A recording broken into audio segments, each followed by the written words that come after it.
So, the Internet of Things. I'm just curious, how many people have now heard the term Internet of Things, if they could raise their hand? Okay, cool. So, I'd like to start by just sharing with you guys my interpretation and my vision for the Internet of Things, because there are a number of different definitions, from academic to individual. And my vision for the Internet of Things is a world with seamless interconnection between our real and virtual world. So basically it's the idea that we no longer connect through the internet just through these devices, but the idea that our whole environment is part of the internet. So it gives meaning back to the physical presence in the virtual world.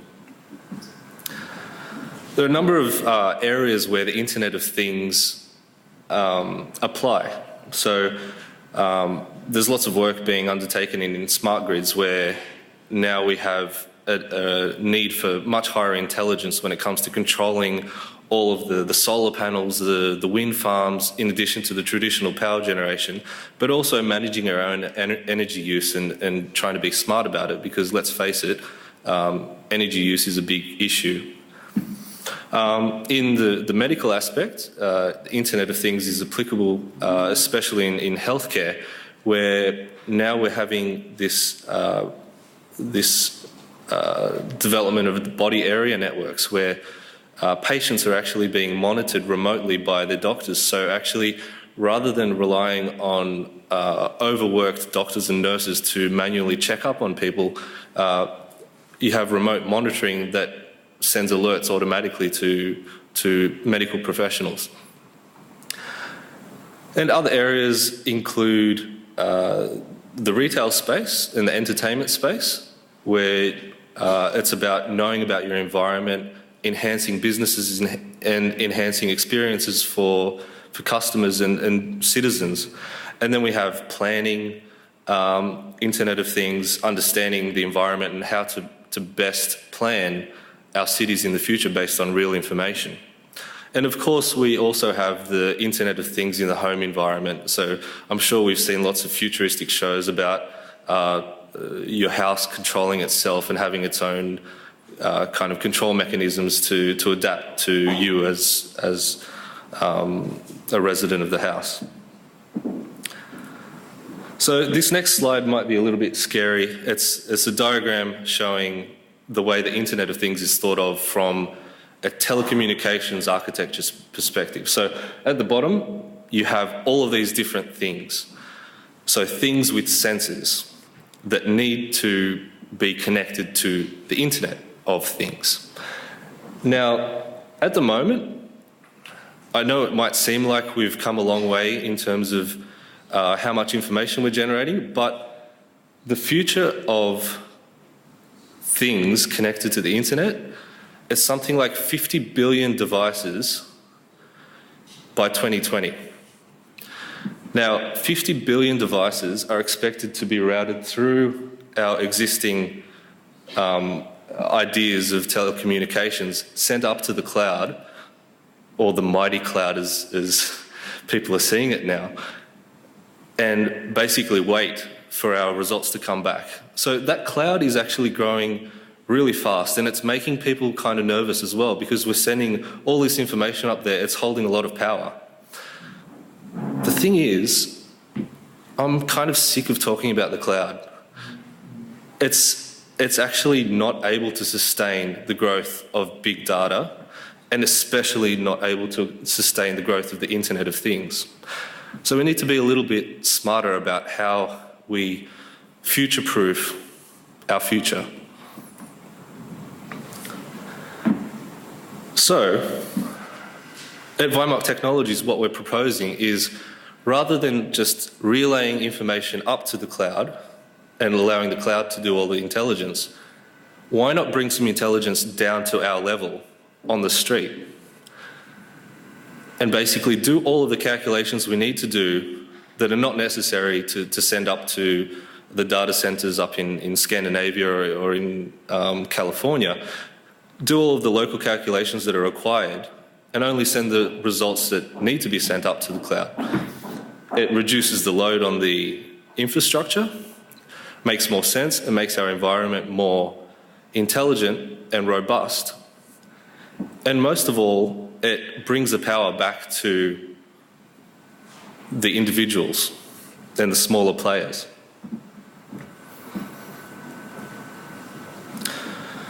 So, one thing that many people might be wondering is, how does all of this relate to my real life? What will it mean for me on a daily basis? And it's something that I think gives meaning to what technology companies are working on, and us included, because our focus is on the technology side and developing future-proof technologies. But unless we can translate what that means to the human experience, it makes it difficult to kind of convey. So we're very focused on this feedback loop of discovering, defining, designing, developing, and repeating and evolving. So it's very important for us to actually, from a big picture perspective, find out what we're doing and who we're doing it for. And that's how we came about the Kauma project. So Kauma is actually a local Aboriginal word which means to assemble or gather. And what we're doing is connecting technology with an application. And we're linking our technology with local businesses, with planners, and it's all about bringing people together and creating that feedback loop. So what does that actually mean in terms of operations? It means we're implementing landscape computing on Derby Street in Newcastle. We're installing sensors on the street and in businesses and networking them so that they can provide intelligence to businesses. We're also presenting public intelligence to the public and bringing in other free sources of information. So the idea is basically to bring in information about what's happening in our environment, useful information that businesses and individuals can actually use to make decisions based on real information. And in addition to that, you might have seen that I represented each of those smart nodes as little brains. As the amount of data grows, we are able to conduct machine learning and artificial intelligence algorithms on a lot of this information and actually predict what might happen in the future based on previous information. Cool. So yeah, as I said, for this to work, we need to bring together technologists, early adopters, and planners. And we've been very fortunate here in Newcastle that we've had Newcastle now that have been very keen to jump on board and give this a go, as well as business owners on Derby Street that we've been speaking to. I'm going to show you a very short video of two of the business owners, one of which is here, Kevin Coffey from Jean Bass, and Angela Wu from High Tea with Mrs. Wu. And this is a video that was recorded just under a year ago, before we had implemented the system. And this is just based on our conceptual proposal to these business owners. And we were just taken aback with how encouraging they were and how excited. I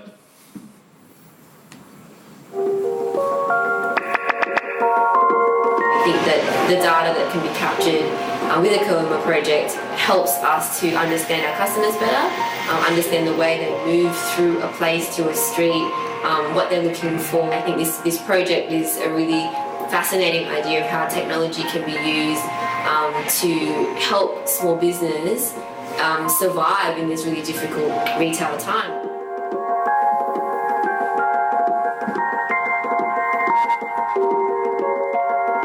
I'm also pretty thrilled that we're involved in something that's globally a brand new idea and approach to getting information and data out there. And yeah, just the activity, to map the activity as to who's stopping to look at our windows, who's crossing the street, what time of day, any festival or event we put on, we can actually capture the data and see whether it was worthwhile doing. And if it wasn't, try something else.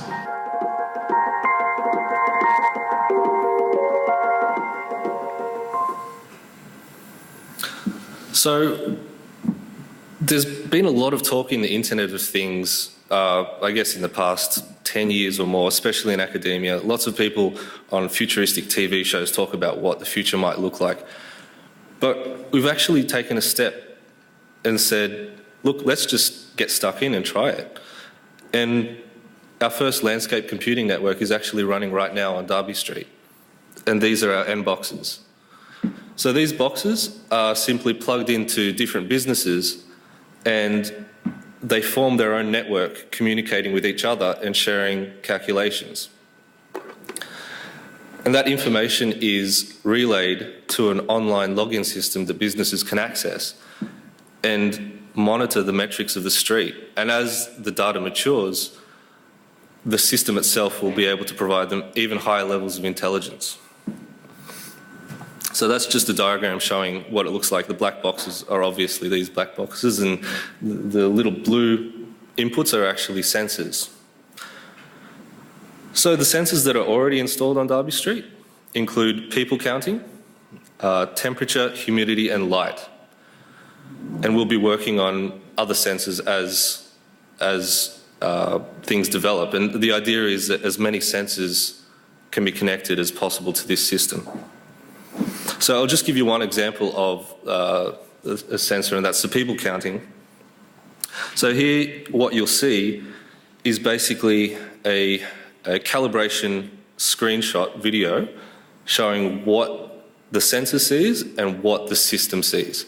So basically what happens here is as people walk past, the moving objects identified as people are subtracted from the image and identified as people. And so all the system sees is actually the number of people going up or down.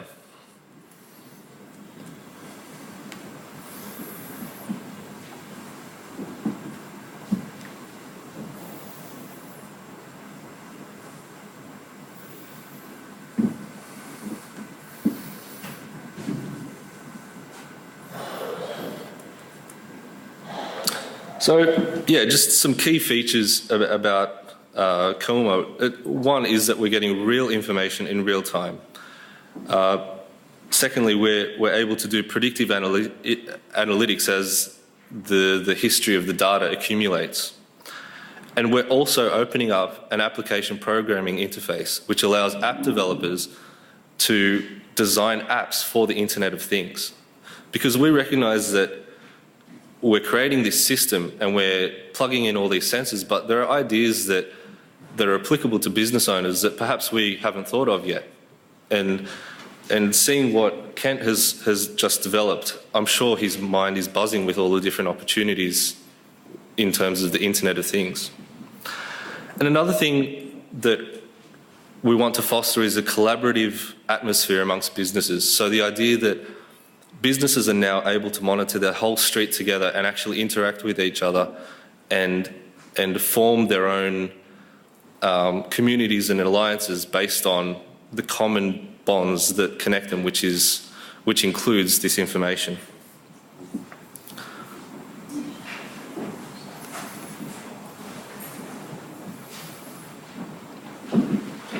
I'll just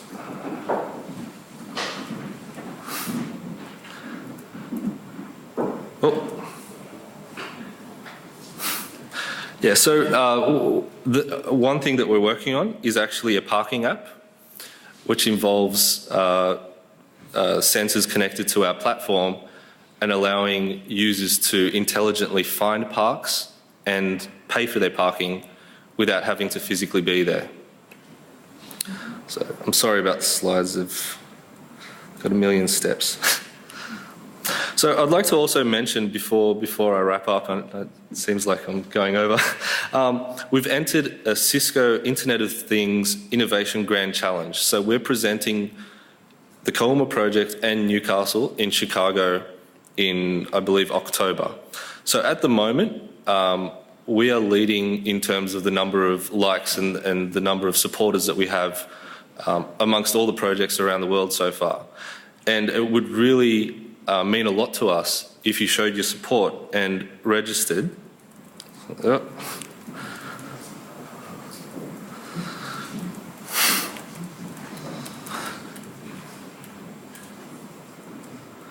On this page and clicked like on our status, because what it shows is actually community support, and that's something that means a lot to us. So that is the link, and I would like to finish off by also a special thank you to Newcastle Now for actually taking this risk with us, because it's one thing to talk about innovation, and it's another thing to take the jump and actually get involved. So thank you very much.